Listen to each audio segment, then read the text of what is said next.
Hey there YouTube, Travis here. So tonight I'm going to show you how to take apart and put back together a stock Bing moped carburetor. The bike this carburetor is mated to is a 1979 Puch Maxi 2. Of course, this is going to cover any Bing that's installed on an E50 or a ZA50 engine. Okay, let's begin. I'm going to go step by step through this just so everybody can follow along. Alright, first we're going to remove our side cover. You've got 3 bolts. 1, 2, 3.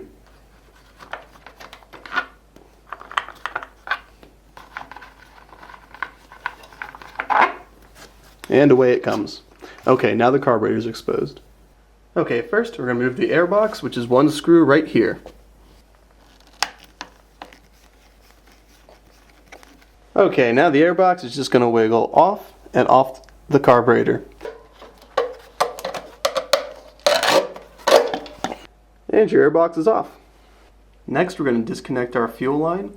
Many years ago, a Harley-Davidson dealership installed a fuel line that was too big on this guy. They used 1/4-inch line, so there's a hose clamp on there which I'm going to unscrew and take off.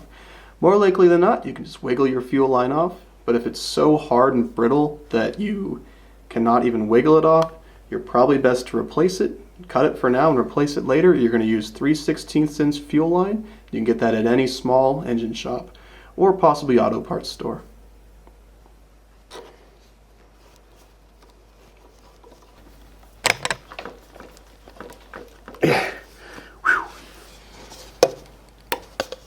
Alright, so your fuel line's off. Let's go ahead and wiggle this thing off the bike. Okay, now we can start having some fun. You're going to take this bolt out right here. You can start by using a flathead screwdriver, but if it's really stuck in there, then you can use an 8mm socket as well. I'll remind you again when we put it back on the bike, but please, please, please do not use a socket to tighten this. I'd just like to mention here that I've never had this carburetor apart before. This bike has been sitting for 25 years, so who knows what we will find. Okay, so you're going to pull the top towards you and it's going to slide off that way. Oh man, this is real nice and grimy and slimy. This is going to be fun. And just wiggle, wiggle, wiggle. You get better at this the more you do it. Okay. That, everybody, that is your Bing carburetor. Okay, now this is the most hassle-free way to do it I've found. The only thing holding the carburetor on the bike is the throttle cable right here. So what we're going to do is we're going to take the top off with these 2 screws, and all the guts are going to come out. Guts. Alright, so get yourself a smaller screwdriver, and you're going to loosen these 2 screws. I try and loosen them up at the same time. The thing about these Bing carburetors is they're made of nice, soft aluminum, and everything else is made of nice, soft brass. So you got to be really careful, make sure you don't strip anything. So I'm going to hold the top like this, and we're going to get unscrewing. Now these screws do not come all the way out. They like to just hang out on the top here, and that's cool. And this top also might just be held on by gunk, which I believe might be the case. Let's find out. Both of these are pretty much backed all the way out. Yep, you can pull them up. So now, here you go. So here come all the guts. There's your slide for your choke. Here's the spring, which holds tension on our cable. And then down in there is everything else. Looks like slide just fell down right there. Okay, the gang's all here. Now, this is also kind of unique in that this assembly is stuck in down there, and most of the time that's not going to be the case. It's all just going to pull out as one straight pile, and the spring is going to be compressed like this. In this case, though, let's see if we can pull on the throttle cable a little bit to get this to come up. Man, I brought you guys a great one to show for an example, didn't I? Alright, let me spray some stuff down there, then I'll pull this assembly out. We can take the carburetor to our workshop table and get to work. Here's some old school penetrating oil for you.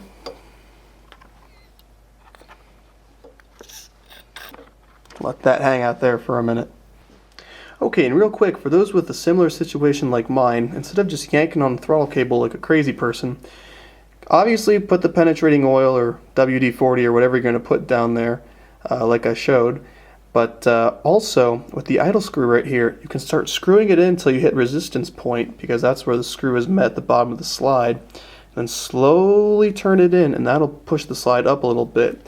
Then you can back it forward and backward until the fluid can get a chance to really get into the crevices there, then it should pull out a lot easier. Well, anyway, what you're normally going to see is just what I have right here. It's all going to be bunched up like this.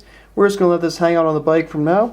We're going to take our body and go over to our workstation. Okay, now we can start to clean the body. Alright, so for the task at hand, we're going to use Carb Cleaner, compressed air. If we need to clear any blockages, I took some wire and I stripped down here. This should be somewhat of a less abrasive thing to play with here. And a good old honest filthy shop rag. That being said, those paper towels, get those out of here. We don't want those here. That bent up paper clip, no, we do not want that. Alright, so let's get started. Remember, once again, carbs are made of nice soft aluminum and nice soft brass. Alright, let's go ahead and see what this bowl looks like. Take a 14mm socket or a wrench like I have. Oh my. Okay.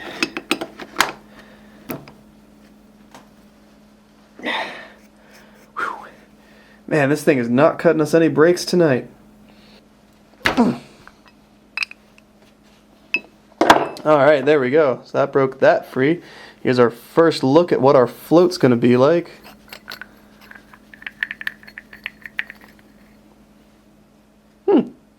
That's actually not quite as bad as I thought it would be. Well, aside from the obvious fact the float is completely stuck. Alright, so now we can really get to work. Okay, now we're going to go ahead and take out our jet, but first we're going to take out the atomizer with it. That's this little guy inside right here. I have a 5mm socket with a nice little long bit on the end here that really likes to wrap around that really well. And then go ahead and break that free.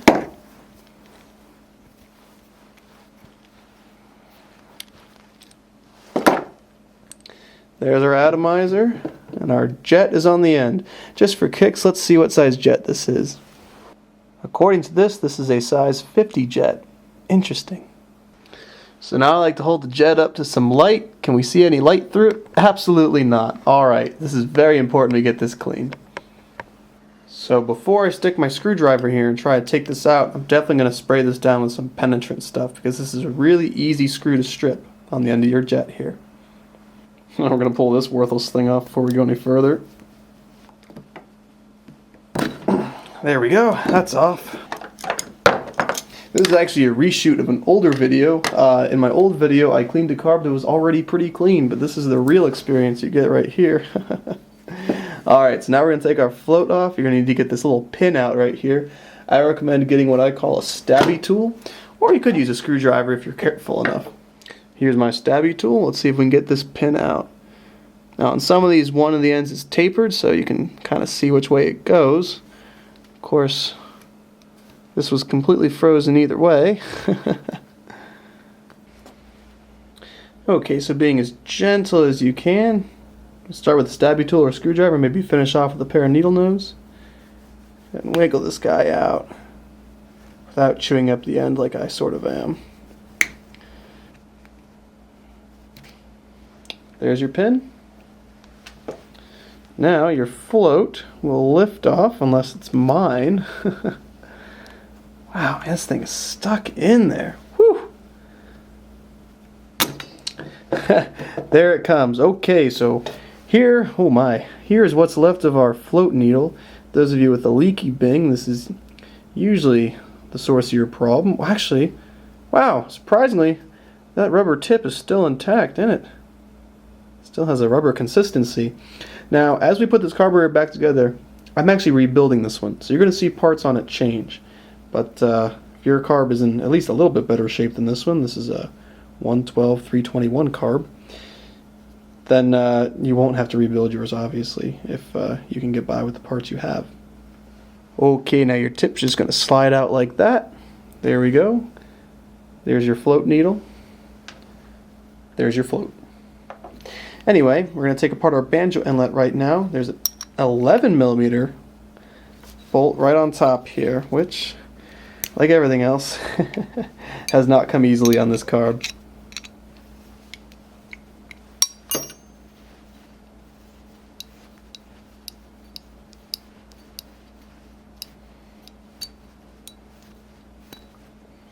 Okay, there we go. Wow. That is not clear at all. Alright, well, and then this little screw just comes out of here. Alright YouTube, well, here comes the fun part. I'm going to go ahead and lay out all the parts on this table so you can see them. Then we're going to take them, hose them all down with carburetor cleaner, use the speaker wire on the little nooks and crannies and blocked places, blast it with some compressed air, throw this thing back together. Okay, so here's everything. For the most part, it's going to be carburetor, rag, compressed air, repeat. I'm not going to show you all of this because it's kind of monotonous, but I'm going to go ahead and pause over a couple parts that I'd like to point out are really important. Then we'll get on to reassembly. Now, you also may have noticed that the top of the carburetor and all the little guts that it comes with have joined us from earlier. I went ahead and moved them over here for the purpose of the video, but I'd like to point out that you can leave them connected to the throttle on the bike and clean them like it is, no problem.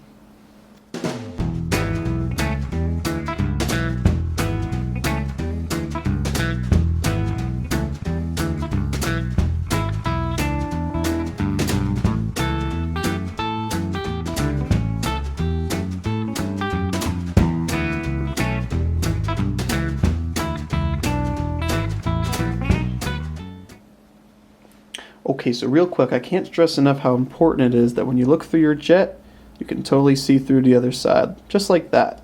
Same thing with your atomizer. You want that passage to be completely clear, while at the same time working on it delicately as not to damage the soft brass. Okay, so as we're going along and cleaning, I'd just like to point out this passage right here.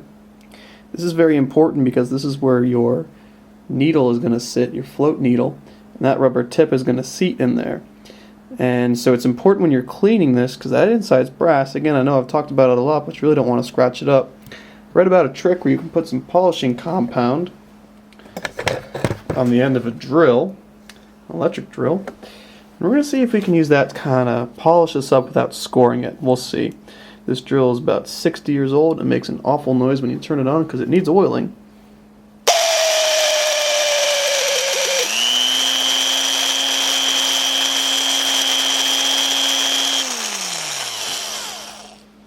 Oh!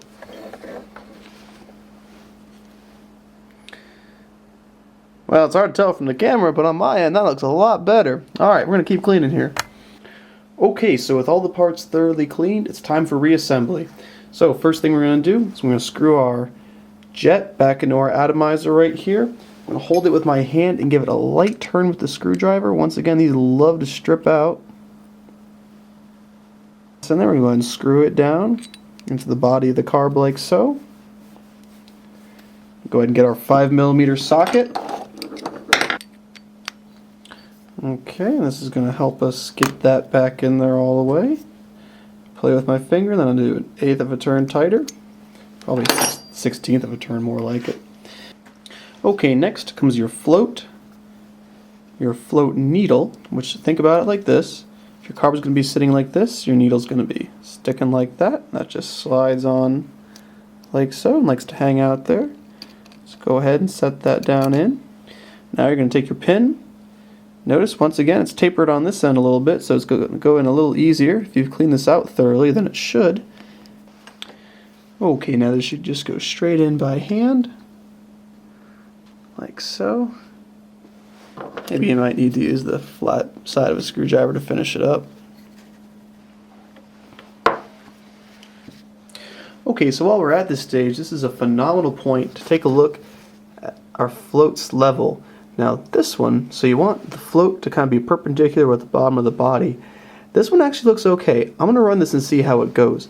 If you have a float that when you put the needle through, it's hanging out like this, that's not good. If it's like that, it's not good either.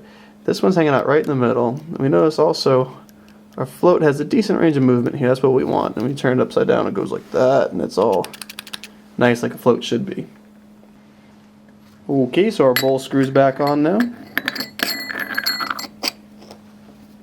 Now I do hand tight, and then I take my 14mm wrench and I do an 1/8 of a turn or a 1/16 of a turn, not very much. There we go. That's the bottom of our carb. Let's go ahead and take care of this Banjo Inlet here. There's a gasket that really like to hang out there. It really like to stick on the body, so I'm just going to leave that be. There's our little spout. We have another gasket here, and we have our screw. notice how it has these 2 holes on each side for allow the fuel to go down. I always like to get this so it's hanging out right where that spigot is, but people say that it really doesn't matter. I'm just kind of obsessive compulsive about that kind of thing. So, with the body of our carburetor back together, let's head back over to the bike and we'll go ahead and finish putting on the top end. This is always the part that people like to stress out about, but it's really not that bad. Okay, so now we're back at the bike and we can finally start reassembling the top end of the carburetor. Now, tension is being held by the throttle up there, so this is what we have to work with right now. First things first, you've got this little paper gasket up top here. This one likes to go in here. And an easy way to get this thing to stay in that I've found is you push the screws through it and then you push the gasket down. That ought to hold it till we can get this thing in there. Okay, so now, what do we have? We have our carburetor body, okay, which is pretty obvious which part of it the choke goes through right there. Then our throttle slide goes right there. So, we need to remake the throttle slide real quick. No problem. Here it is. We're going to take this. First thing that goes down it is our needle. Now, the notches on this needle correspond to different rich and lean settings at different throttle positions. Because remember, this needle is going into our atomizer. If it's grabbing at a higher level, that's going to change whether it's rich or lean at a certain throttle response. So, this goes right down the middle. Easy enough. Make sure it seats well in there, like that. Next, on top of that, you have this little piece of metal. That goes down there. Play with your needle, make sure that seats nice and well. Also, you're going to want to make sure that the way these bits sit in there, they're not blocking the 2 passages down there where your throttle cable is eventually going to go through. Like that. That looks just great.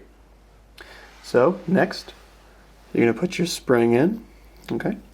Now, this coming part's the part that some people struggle with, but basically all you're doing is making sure your throttle cable goes down through that spring nice and easy. Then at the very bottom, compressing the spring so that it goes through the larger hole and slides over to the smaller one.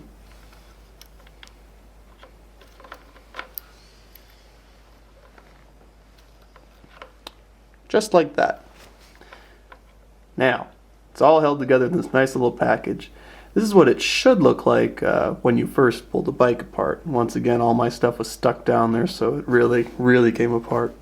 So you got this nice little family here. The last piece of the puzzle is our choke slide. This just clips on to the choke, like that.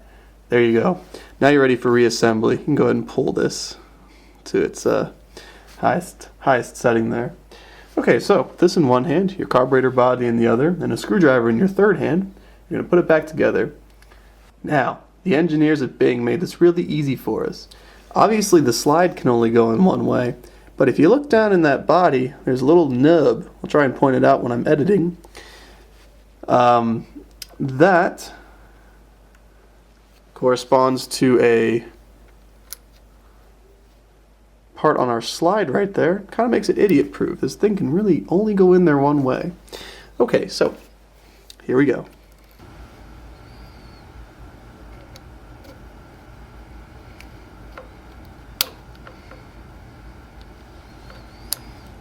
Okay. Now, that wasn't as smooth as I would have liked it to have been. So with one hand holding it down here, we're going to tighten down our screws, try to do them equally.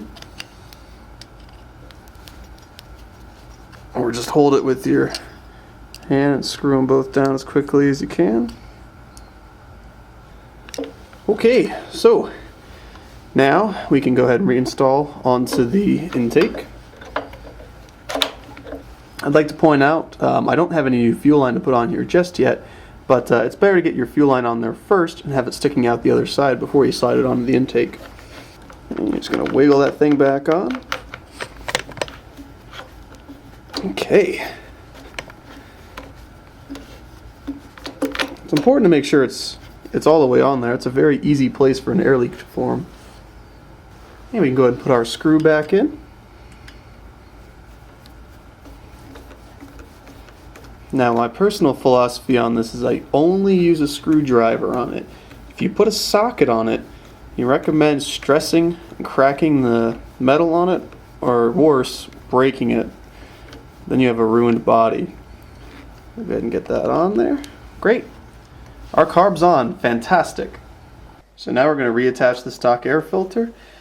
Remember that if you're using the screw on the airbox, it's got this nut on the back, which I just dropped, like so, which you can kind of put onto a point, and then the screw does the rest. And it's going to pop into that little hole in the body there, like so. Excellent. We're going to tighten up our screw, holding onto the nut in the back with our finger. And last but not least, we're going to put our side cover back on. Bolt 1, bolt 2, and bolt 3. Alright, fantastic. You've just taken apart, cleaned, and put back together the Bing carburetor on your Puch moped. Awesome. To test it real quick, obviously you can twist the throttle and listen for the slide to move up and down. You can also hit the choke. And keep an eye on that choke, because as I pull the throttle to wide open, it comes open. Awesome. Alright YouTube, well, hope you enjoyed this video. Until next time.